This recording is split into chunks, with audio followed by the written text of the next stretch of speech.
Hola amado, Dios te bendiga, buen día. Qué bueno saludarte en este momento. Deseo grandes bendiciones para tu vida. Hoy quiero invitarte a estudiar la palabra del Señor. Nos corresponde leer el capítulo número 10 de la primera carta a los Corintios. En este capítulo, el apóstol Pablo utiliza ejemplos del Antiguo Testamento, como el pueblo de Israel, para advertirle a la iglesia de Corinto, a los creyentes de aquel lugar, sobre los peligros de la idolatría y también sobre los peligros de la falta de perseverancia en la fe. Es importante este capítulo porque también va a tocar nuevamente el tema de la carne sacrificada a los ídolos que estudiamos en el capítulo 8. Va a tocar una vez más aquí ese tema y ampliar y a dejar unos conceptos que muchos lo han tergiversado y utilizan para aplicar mal el texto bíblico. Entonces es importante que le prestemos mucha atención a la palabra del Señor y la podamos interpretar de la forma correcta, teniendo en cuenta que la Biblia se interpreta a sí misma. En este capítulo Pablo utiliza el ejemplo de los israelitas en el desierto para decirle a los creyentes de Corinto sobre los peligros de la idolatría y la falta de perseverancia en la fe. Pablo enfatiza la importancia de la perseverancia en la fe y la necesidad de resistir a las tentaciones y los obstáculos que se presentan en el camino de la fe. Pablo también advierte a los creyentes de Corinto sobre la participación en los ritos paganos y la importancia de mantenerse separados de la idolatría y la inmoralidad. Dice la Biblia, 1 Corintios 10. Porque no quiero, hermanos, que ignoréis que nuestros padres todos estuvieron bajo la nube y todos pasaron el mar. Esta expresión que utiliza Pablo aquí, porque no quiero, establece la debida relación que hay en este capítulo 10 y el capítulo 9 que leímos el día anterior. Pablo allí muestra en el capítulo 9 la posibilidad de que él haya sido eliminado y él habla sobre los derechos que tiene como apóstol. Ayer lo pudimos leer un poco y entender ese concepto. Así que el apóstol destaca el peligro de que otros también fueran rechazados. Aunque los israelitas que salieron de Egipto fueron muy favorecidos por Dios, no recibieron la recompensa de la entrega en la tierra prometida. Si el pueblo escogido, aquellos para quienes Dios había hecho tantos milagros y prodigios, fracasa y fracasó, entonces los corintios no debían envanecerse del orgullo espiritual, cegados ante el peligro de correr la misma suerte. Por eso Pablo hace esa conexión y les dice, así como el pueblo de Israel que fue escogido por Dios, que fue sacado de Egipto, mira, esclavos estaban allí, pero fueron sacados y Dios obró en el desierto a través de ellos, pero fueron rechazados, eliminados porque se fueron a la idolatría. De la misma manera, hoy nosotros, si nos alejamos de Cristo, seremos también rechazados. O sea, nadie es indispensable para Dios. Si tú te alejas, entonces Él se aleja. Eso lo dice Cristo en su palabra. Lo hemos leído en el libro de los Reyes, de las Crónicas también. Cuando Dios le habla a Asa, le dice, si tú te alejas de mí, yo me alejaré, pero si me buscas, ahí estaré, me encontrarás. Entonces es importante, querido hermano, que nosotros entendamos esto, y el apóstol Pablo le pone estos ejemplos al pueblo para que ellos entiendan que así como los israelitas se apartaron y fueron rechazados, de la misma manera hoy o en ese entonces los corintios, si se alejaban, también Dios se alejaba de ellos. Y dice el versículo 2, y todos en Moisés fueron bautizados en la nube y en el mar. Esto indica que ellos fueron guiados por la nube hasta la orilla del Mar Rojo. Cuando Moisés ordena que avancen, Dios les abre el camino y pasan a salvo hasta la orilla. Interesante, cómo pasan en seco, el mar se divide en dos. Y debido a este episodio, ellos fueron entregados a Moisés como su guía. Así que la evidencia de que Dios aceptaba a Moisés como su representante fue comprobada por los israelitas cuando cruzaron el Mar Rojo. Ellos cruzan el Mar Rojo y ahí aceptan a Moisés como su líder, reconocieron su autoridad y se comprometieron en ese momento a obedecer sus instrucciones. Así que Moisés, como su conductor visible, dio al pueblo leyes y reglamentos de Dios. Por esta razón, entonces, podría decirse que una vez que fueron bautizados en Moisés, se comprometieron a obedecer a Dios y a servirle. Patriarcas y Profetas deja esta declaración. Así que por eso aquí el apóstol dice que fueron bautizados en la nube y en el mar, porque reconocieron, aceptaron ese liderazgo de Moisés. y se comprometieron a obedecer la ley que Moisés les estaba dando. Por eso la experiencia de los hijos de Israel era una figura del bautismo. Los israelitas estaban envueltos en agua cuando cruzaron el Mar Rojo, pues la nube los cubría y tenían el mar a ambos lados, unas murallas inmensas de agua. Imagínate esa experiencia tan hermosa, cruzar por el medio del mar, pero por tierra seca, y a un lado veían agua alta, inmensa, y por otro lado también, y ellos iban pasando en tierra seca. Esta es una experiencia muy linda. En este sentido, entonces, es que se dice que fueron bautizados. Ese episodio puede ser considerado como un símbolo de que habían sido limpiados de su condición pecaminosa pasada durante las tinieblas de su servidumbre en Egipto, y como una manifestación de lealtad a Dios mediante Moisés, su representante escogido. Interesante cómo Dios permite todas estas cosas. Estuvieron esclavizados en Egipto y allí algunos estaban desviando y algunos estaban yéndose a la idolatría de Egipto, porque en Egipto había demasiada idolatría, y los israelitas esclavos allí al principio estaban alejados de esto tal vez, pero a medida que el tiempo iba pasando, pasaron los años y se fueron acostumbrando a esa vida y a la idolatría de los egipcios. Así que terminaron optando y también adoptando esas idolatrías. Por eso Dios los pasa por el mar, podríamos decirle, para limpiarlos, purificarlos simbólicamente de que estaban siendo purificados. Es lo que dice aquí el apóstol. Y todos, dice el versículo 3, y todos comieron el mismo alimento espiritual. Dice el comentario bíblico adventista, me llama la atención, quiero leértelo textualmente. El maná transitorio proporcionó sustento material suficiente para las necesidades terrenales de los israelitas, pero su efecto fue pasajero y los que participaron de él finalmente murieron.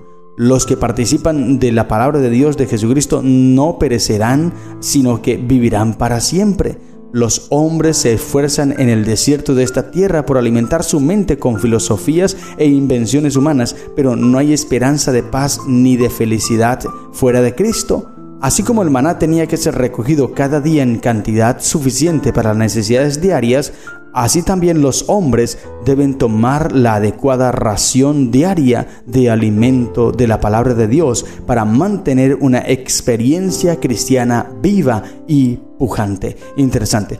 Y es lo que hoy día muchos no hacen, porque están empeñados en los asuntos de esta vida y se dejan engañar y se dejan incentivar, influenciar por los asuntos y las distracciones que el mundo presenta, Satanás presenta. Y el apóstol Pablo aquí advierte a los corintios y les dice, mira, si el pueblo de Israel, que veían la mano de Dios todos los días en la columna de nube y en la columna de humo, de fuego, si ellos lo veían todos los días y aún así se dejaron influenciar por las tendencias de Satanás y de las naciones paganas, ¿cómo no será hoy nosotros? Por eso hoy nosotros tenemos la obligación de estar entregados a Dios en cada momento. Y empieza a explicar allí el apóstol todo lo que pasó con el pueblo, cómo ellos se alejaron, cómo ellos se fueron tras la idolatría, tras la fornicación, todo eso que sucedió. Él recuenta la experiencia que vivieron los israelitas. Y esto ya lo hemos estudiado allí en Éxodo 17, en Números 14, Números 11, Éxodo 32, Número 25. El momento cuando ellos con los madianitas se mezclaron y las mujeres madianitas llegaron allí y empezaron a fornicar, a adulterar ellos, y sucedió una gran matanza, 23,000 murieron. Impresionante. Todas estas historias, el pueblo o los hijos o la iglesia en Corinto más bien, ellos conocían estas historias, las sabían, pero Pablo se las recuerda para reafirmarles y para hacerles concientizar de que aunque ellos están en la iglesia, pero si se empiezan a dejar de alimentar de la palabra de Dios y a ver las tendencias y las cosas del mundo, entonces van a ser influenciados y se van a alejar. Porque ellos le lanzaban preguntas al apóstol acerca de la carne sacrificada a los ídolos, pues tenían todavía algunas cositas. Hay algo que les llamaba la atención de lo que hacían los paganos. Y esto es triste, ¿sabes? Porque aunque estaban en la iglesia, ya habían sido convertidos, habían nacido a una nueva vida, como leímos en Romanos 6, el que está bautizado, Romanos 6:4 dice, es bautizado en Cristo y ahora anda en nueva vida.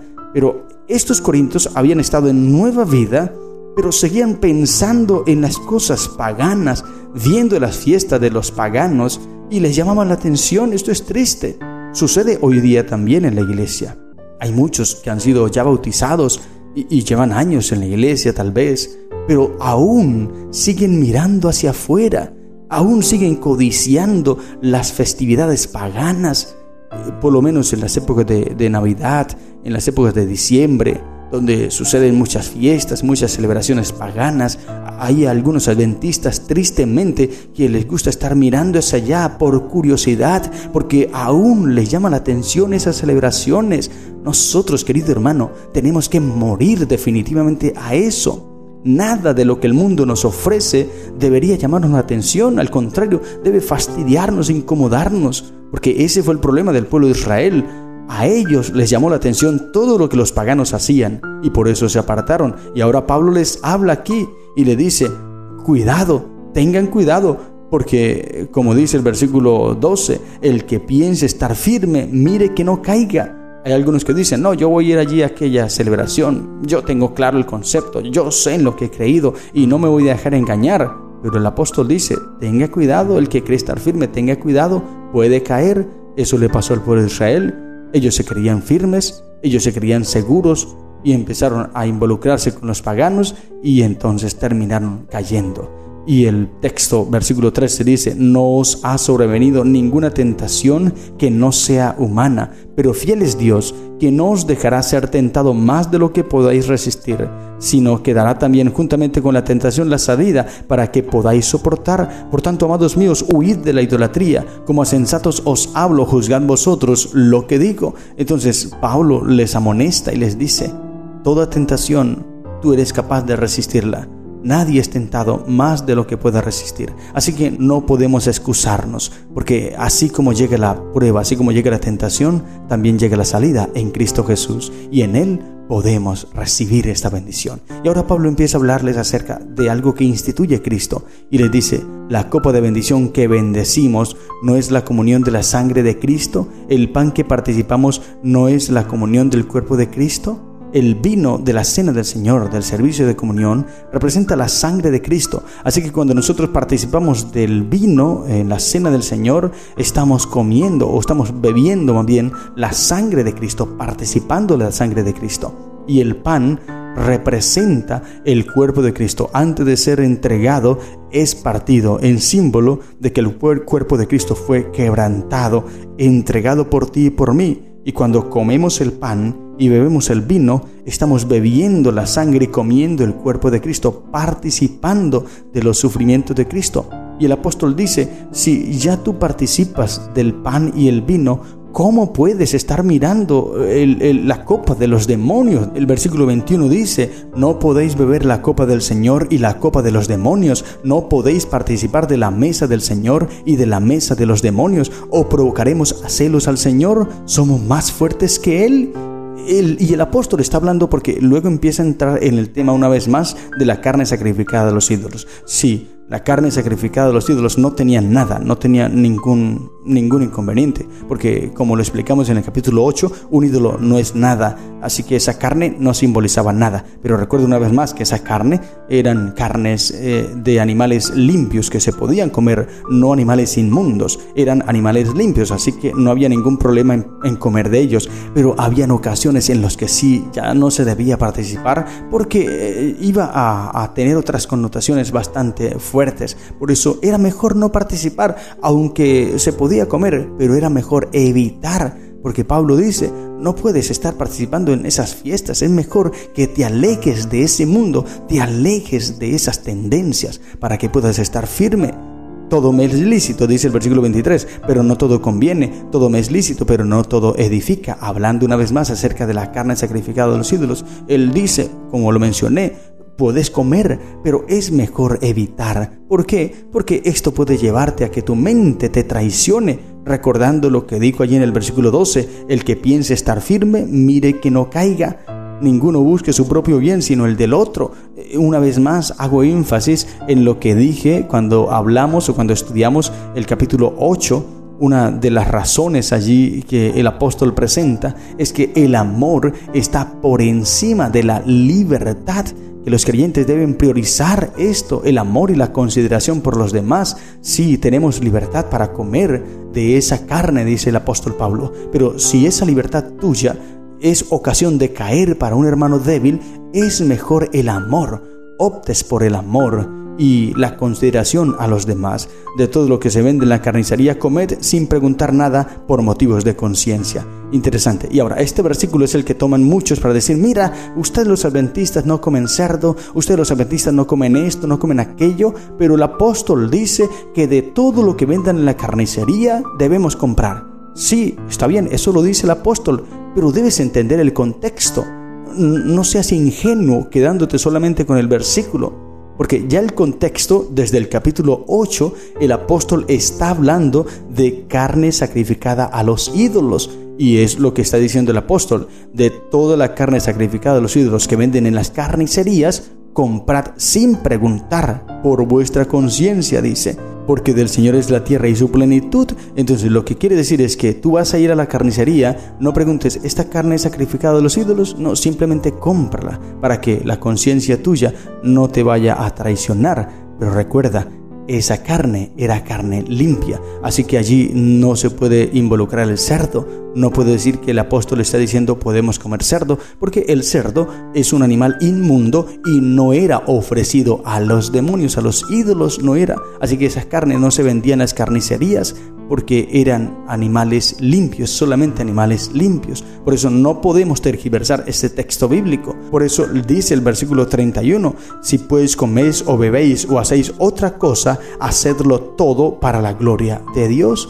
No seáis tropiezo ni a judíos, ni a gentiles, ni a la iglesia de Dios, como también yo en todas las cosas agrado a todos, no procurando mi propio beneficio, sino el de muchos, para que sean salvos. Entonces es importante que todo lo que tú comas y bebas lo hagas para la gloria de Dios. ¿Qué significa? Mira, tu cuerpo y mi cuerpo es templo del Espíritu Santo. Por tal motivo, honrar y glorificar a Dios es cuidar mi cuerpo con lo que como. Muchas de las enfermedades que nosotros poseemos llegan por lo que nosotros comemos. Somos lo que comemos. Por eso el apóstol nos recomienda glorificar a Dios en nuestro cuerpo, es decir, tener mucho cuidado con lo que comemos, dejar un poco la carne.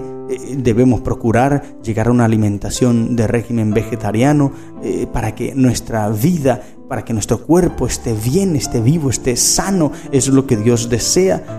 Que tengamos salud, que tengamos vida, que tengamos éxito y estemos sanos completamente. Pero todo empieza por el alimento. Por eso glorificar a Dios significa cuidar muy bien lo que comemos, cuidar muy bien cómo tratamos el cuerpo, lo que vestimos, todo eso. Porque la vida saludable no solamente es en el comer, también es el hacer ejercicio, el buen descanso. Todas esas cositas son las que nos sirven para tener una buena salud, y de esa manera nosotros glorificamos a Dios cuando cuidamos el templo del Espíritu Santo. Porque ya leímos en el capítulo 6 que somos templo del Espíritu Santo, ¿no? Entonces ahora en el capítulo 10 el apóstol dice, como somos templo del Espíritu Santo, glorifiquemos a Dios. Glorifiquémoslo con todo lo que hacemos, todo lo que comemos. Todo lo que tú haces a tu cuerpo debes honrar y glorificar a Dios, para que no seas piedra de tropiezo para nadie y para que puedas llegar a la salvación en Cristo Jesús. Estas son las lecciones que encontramos en el capítulo 10 de la primera carta a los Corintios. Que el Señor te bendiga. ¡Feliz día!